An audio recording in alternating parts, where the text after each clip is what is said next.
being out for over a month with a heel injury, unless there's more to it that we don't know. And we got Jaleel Brown and Jock Reeves trying to cover Roddy White. That's not going to be good. As far as backup for Derek Johnson, if he doesn't play, it's Brandon Seiler or Corey Greenwood, which let's hope it's Brandon Seiler, although really if Derek Johnson and Brandon Flowers don't play, we're going to lose anyway, so might lose if they play, if Flowers and DJ play also. So I mean, it's just not a good matchup. Got strong run game, great receivers, solid quarterback, Tony Gonzalez. I mean, even Harry Douglas, their wide receiver in the slot, I mean, could cause problems for Javier. He's a smaller guy. He's a quick guy, but he's big too, so that could cause some problems. Our defensive line, I'd like to see a lot out of them. It's going to be tough without Ali, with Stu Baker or Sheffield or Edgar Jones out there on the right side. But they aren't playing a stud left tackle, Sam Baker, so we should be able to get something done. Their offensive line as a whole isn't very strong. They've been deciding between two right tackles, the rookie Peter Collins, and then some Gary something guy, I don't know. I never heard of him, and the Gary guy won the right guard job, and they just don't have a strong offensive line. So we really, really need to get pressure. We're getting stonewalled by their offensive line. Not a good sign with the injuries in the secondary. Hopefully just Kendrick Lewis and Tom Bahali are out for this game. And it probably sounds like Toribio and Alan Bailey might not go. Alan Bailey's more trouble, I think. I kind of like Jarrell Poe at the nose tackle in the base, and Dontari Poe in the sub-package on the defensive line with Alan Bailey. But then if Alan Bailey's not there, who's the sub-package defensive lineman next to Dontari Poe? I really don't know. I mean, I guess Rapati Patoa-Tua it would be, but it's always been Bailey and Dontari. Like last year, I believe it was Bailey and Gordon Gordon's gone. So and all preseason I've seen Bailey and Dontari Poe. So I don't know who's going to be. And also, I just heard tonight on Chiefs Live that when they go to the sub-packages, it's going to be Travis Daniels at free safety, A.B. Elam at strong safety, and then Eric Berry in the joker role, which is kind of like a linebacker depth when you've got the three safeties out there, your corners, and Derek Johnson, Justin Houston, would have been Tom Bahali, but so I like that. But Flowers really needs to be out there. It's going to be trouble with Julio Jones. I mean, even if Flowers plays, I don't know if he's going to be 100%. Although Julio's probably going to be up against routes, because he usually lines up on the left, and Ronnie White's on the right, which will be the left cornerback spot with Brandon Flowers. So it's going to be tough. We got to keep the safeties over the top. I don't know if we're going to be able to do a bunch of different kind of schemes, bringing the safeties down, or I don't know if you want to leave Flowers in round one-on-one. Maybe if Flowers was 100%, you could leave him one-on-one, but with him nursing the heel injury and being a game-time decision, I really look for them to just stay over the top with those safeties. Offensively, I haven't talked offense because I've been so worried about this defense and the 5, 6, 7 injuries we've got. I mean, you really need to focus on the defense and be scared, very scared of the Atlanta Falcons, because they're playoff tested. Yes, they haven't won, but they've been to the playoffs the past couple of years, and that offense is really high power. Michael Turner gets going downhill. Mitch Holt just said earlier tonight, they're 4-4 on the road, but when Michael Turner gets the ball and he's successful in those games on the road, they win. If you can stop Michael Turner, the Falcons lose. That's been their MO on the road. Offensively, they have smaller corners with Dante Robinson, Asante Samuel, and Brett Grimes. So I like our big physical wide receivers on the outside with Baldwin and Bo. I'm not sure how McCluster is going to get open if Samuel or Robinson. I think Robinson comes over to the slot whenever they go to the three corners and nickel formation, sub formation.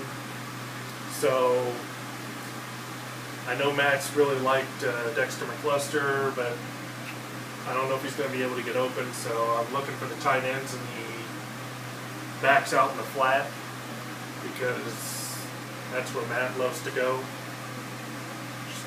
He loves those tight ends. It's kind of like a safety net. Doesn't have to really stretch the field because, well, he can't. So really loves those tight ends over the middle. And if he kind of checks those, sort of looks for the wide receivers, and then he's like, they're too far downfield. So I'm just going to check it down here to Jamal Charles or Peyton Hillis or Sean Drawn or Cyrus Gray or Nate Eaches, which probably I think Cyrus and Nate will be inactive. I don't know if you keep 4 running backs on game day, because you can only have, 45, 46 man roster on game day out of your 53 total roster. So definitely going to be looking for Voss and Moyaki, and I'd also like to see Maneri get in there. He showed a little bit during preseason, and I don't look for him to really motion into that fullback role. I look for Jake O'Connell to do that, but it might have to be Maneri because, again, just like the running backs, I don't know if you can keep 4 or 5 running backs on the active day roster. I don't know if you can keep 4 tight ends on the active day roster, which means Jake O'Connell would be the odd man out. So Maneri might have to play that fullback role. Maybe they do keep Eaches and he helps in that fullback role, or they use Hillis, or they just don't use a fullback and they go one-back set. The odd man out seems to be Steve Breston. I'm not really sure where he fits in, other than the occasional Bo gets tired, Baldwin gets tired, they get dinged up a little bit for maybe, and they just want to sit out for 1 or 2 plays. I mean, I'm sure Breston will get his snaps and everything. I don't see where he fits in. He didn't do much last year, and we like McCluster in the slot. We got our 2 big guys on the outside. I just don't know where Breston. I mean, he's a talented receiver. I love Breston. I think he could be a huge asset to this offense. It just seems like Matt Castle never looks his way. It's usually, like I said, the tight ends or the guys in the backfield run into the flats, and occasionally he'll throw it to an actual wide receiver. But it's usually Bo, who's our best wide receiver, best playmaker on offense. He beats his guy. Matt trusts him. And then there's Jonathan Baldwin on the outside. Great preseason. Actually, great training camp. Kind of lost him in preseason, but Jonathan Baldwin being on the outside, Matt will throw some jump balls to him. Just trust that he can beat a smaller corner, or any corner really, just with a jump ball and his athleticism. Just look at the catch last year against Brian Dawkins. It didn't count because I believe there was holding or illegal formation or something on the play. But he caught it around Baldwin's back, went down to the ground, and just kept holding it. And so kind of like the Tyrone Pro throw catch, if you remember that, back, I don't even know, probably like 5 years ago in a college game. I think he played for Alabama. So Steve Breston, I just don't see getting his opportunities. I think he'll get his shot to play in the game. I think that's obvious. I think he'll be open. I just don't see Matt really connecting with him. I think he's going to really look at Boss and Moyaki first, maybe slightly scan the outside receivers, and then try to, like He can't find Boston Moeaki open, and then he quickly scans the receivers and they're not doing anything he likes, then he's going to want to quickly check it down to Charles or Hillis or whoever it may be in the backfield. As far as the offensive line goes, I'd like to see them start Jeff Allen or Ryan Lilja. Apparently they're not going to do that. Their depth chart was just released tonight, and I see them starting Ryan Lilja, so he's a little undersized, kind of gets thrown around. He is mobile. He can get out on screens or draw play. He can block his guy and then get to the second level. Hudson impressed me. Asamoah is still, he looks good, but he's got a few mistakes here and there. Winston didn't really impress me that much. I thought he'd be more dominant, but it's his first year here, just training camp, preseason, kind of getting into a rhythm with the offensive line. So I expect him to be much better as the season goes along. Brendan Albert's a stud, so Hudson is impressed. So other than that, I don't really know. I guess I could give my prediction for the game, and it would be Atlanta 31, Kansas City 24. And I don't think it's going to be as close as that score says. I think it'll be 31-17 for a while in the fourth quarter. And then maybe we score a touchdown with 3 minutes left to make it 31-24, and then Atlanta just either runs the clock out or gets us the ball with like 30 seconds left, and there's nothing. I mean, that's how I envision the game. That would be devastating because we really need to start off fast. We need to beat the Falcons, beat the Bills, and let the chips fall where they may with the Saints. Hopefully, some sort of miracle and we beat the Saints down in the Superdome. But if not, we're still 2-1. So, but if we lose to the Falcons, then that Bills game becomes of utmost importance, because it is anyway, but it just raises it even more to having to beat the Bills. Otherwise, you're looking at 0-3 most likely, unless, like I said, we could pull off a miracle in the Superdome against Drew Brees. Maybe he can get injured. Wink, wink.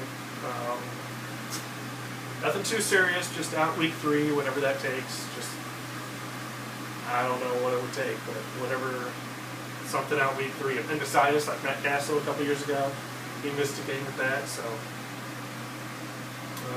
I don't know if Drew still has his appendix. Let's hope he does, and that can flare up on him before the week 3 game against the Chiefs, and hopefully we can win. But back to the Falcons. I just don't know how he can win. I've looked at this game and looked at it, and it's just not a good matchup. And with the injuries, I mean, if everybody was healthy, we had Tamba, DJ, Brandon at 100%, I'd say, man, 50-50 toss-up. I mean, whoever becomes prepared and everything like that, but with these injuries, and even if they do play, not being at 100%, it's going to be tough to win. Going to need the ball to bounce our way, some crazy tipped interceptions, some fumbles, or special teams to make a play, switch field position, just something like that. So anyway, I guess next time we will be talking about what happened in the Atlanta game. Hopefully we are 1-0. And can look forward to our next challenge, which would be the Buffalo Bills. And we'll kind of go over their roster, and hopefully everyone stays healthy against the Falcons, especially good players. So next time we'll look at the Buffalo Bills and see what they have to offer us, and hopefully Ryan Fitzpatrick and Greg Jackson and C.J. Spiller and Stevie Johnson and Mario Williams and Stephon Gilmore, their rookie, will all be injured for that game. Let's hope that. Just